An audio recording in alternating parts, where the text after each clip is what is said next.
అసలు జగనన్న సునామీ సృష్టించబోతూ ఉన్నారు. ఒక ప్రభంజనం ఎలా ఉంటుందో దాన్ని జూన్ 4వ తేదీన జరిగే కౌంటింగ్ లో మనం చూడబోతూ ఉన్నాము. తెలుగుదేశం పార్టీ వాళ్ళకి అర్థమైపోయింది, వాళ్ళు ఖచ్చితంగా ఓడిపోతారు, ఓటమి పాలైపోవడం ఖాయమనే విషయం అర్థమైపోయింది.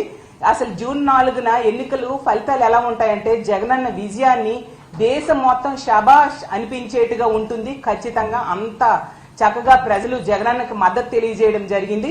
అలాగే తీసుకుంటే తెలుగుదేశం పార్టీ వాళ్ళు చంద్రబాబు నాయుడు గారు అయితే అబద్ధ హామీలు ఇచ్చారు, కూటమి కట్టారు. అలాగే వదిన పురంధరేశ్వరి గారితో కలిపి ఎస్పీలను మార్చారు, అధికారులను మార్చారు ఎలక్షన్ కమిషన్ తో చెప్పి. అలాగే వాళ్ళ ఎల్లో మీడియా ద్వారా అసత్య ప్రచారాలు చేయడం జరిగింది, వాళ్ళ సోషల్ మీడియాలో తప్పుడు ప్రచారాలు చేయడం జరిగింది. ఎన్ని చేసినా కూడా ప్రజలైతే మాత్రం జగనన్న వెనకే ఉన్నారు.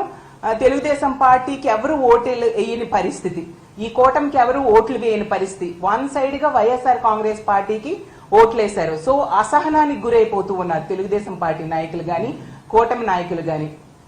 ఒక ఫ్రస్ట్రేషన్, ఎలాగూ కూటమి ఓడిపోతుంది అనే విషయం అర్థమైపోయి ఇన్ని చేసినా కూడా గెలవట్లేదు అనే విషయం కూటమి మనుషులకి వాళ్ళ కార్యకర్తలకి అర్థమైపోయి దాడులకి పురుగొల్పుతూ ఉన్నారు.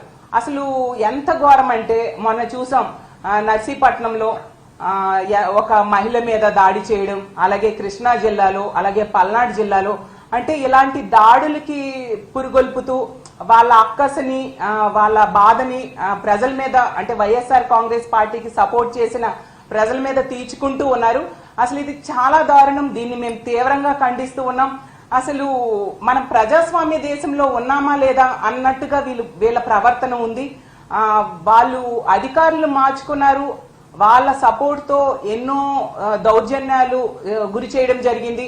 అంటే ఇప్పుడు అంటే ఎలక్షన్ కోడ్ ఉంది, ఎన్నికల కమిషన్ అధికారంలో ఉంది కాబట్టి ఈ టైంలో ఏమైనా చేసేద్దాం, ప్రజల మీద ఏ దాడులైనా చేసేద్దాం అన్నట్టుగా తెలుగుదేశం పార్టీ వాళ్ళు చేస్తూ ఉన్నారు. దీన్ని ప్రజలు చూస్తూ ఊరుకోరు అనే విషయం గమనించాల్సిందిగా కోరుతున్నాను. మీరు అప్పుడు అధికారంలో ఉండేప్పుడు సరైన పరిపాలన ఇవ్వలేదు కాబట్టే ప్రజలు 19లో మీకు బుద్ధి చెప్పడం జరిగింది. ఈ 24 ఎన్నికల్లో కూడా మీకు ఖచ్చితంగా బుద్ధి చెప్పారు. అసలు తెలుగుదేశం పార్టీ అంటే, టీడీపీ అంటే తెలుగుదేశం పార్టీలా లేదు. ఈ రోజు ప్రజల మీద ఈ దాడులను చూస్తూ ఉంటే తెలుగు డెకాయిడ్స్ పార్టీలా ఉంది అనేసి ప్రజలు అనుకుంటూ ఉన్నారు.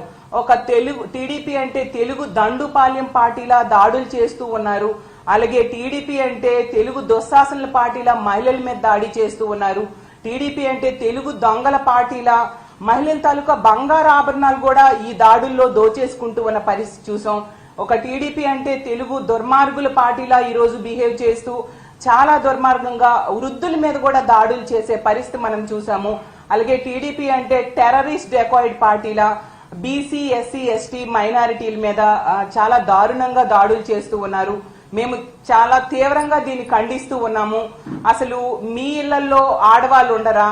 ఇలాంటి పనులే గాని వాళ్ళ మీద జరిగితే మీరు సహించగలరా? మీ అక్క చెల్లెమ్మలకు గనుక ఇలాంటివి జరిగితే ఇది చాలా దారుణం కాదా? ఇప్పుడు తీసుకోండి, నర్సీపట్నంలో అయ్యన్న పాత్రుడు గారి అనుచరులు ఆమె ధర్మసాగరం, నర్సీపట్నం మండలంలో ధర్మసాగరము గ్రామంలో పాలమూరు రాజకుమారి అనే మహిళ, ఆమె వాలంటీర్ గా పనిచేసి ఆమె రిజైన్ చేసేసి వైఎస్ఆర్ కాంగ్రెస్ పార్టీకి సపోర్ట్ చేసింది. జగనన్న వల్ల మేలు పొందింది కాబట్టి సపోర్ట్ చేసింది. అందులో తప్పేముంది? ఇది ప్రజాస్వామ్య దేశం.